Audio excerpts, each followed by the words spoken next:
et de continuer cette lutte. Le Tibet ne doit pas être oublié.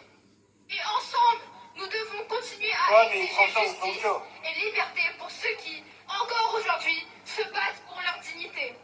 Je vais maintenant lire le communiqué de presse de notre association. Le 10 mars 1959, des milliers de Tibétains et Tibétaines manifestèrent contre l'occupation chinoise et pour protéger le Dalai Lama dans sa fuite vers l'Inde. Environ 85 000 personnes ont été tuées après une répression massive devant le Bodala au Nobunaga, au Jokran et ailleurs. Comme chaque année, la Chine déploiera aujourd'hui sur ses mêmes places des militaires. La peur, c'est son unique langage.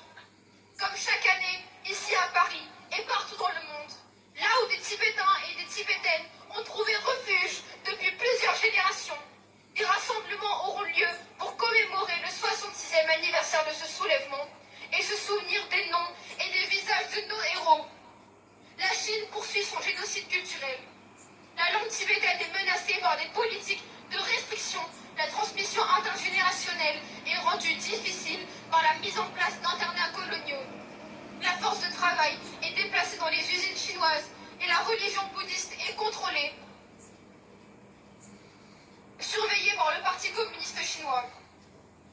Les quelques 5000 prisonniers politiques actuellement en prison au Tibet qui ont osé se battre pour les droits humains et environnementaux, eux ont poursuivi la lutte.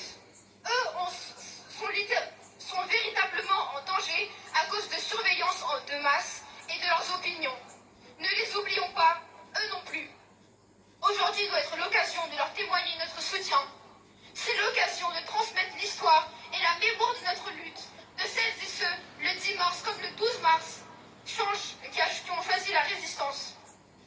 On manifeste aussi pour que la situation des droits humains au Tibet change réellement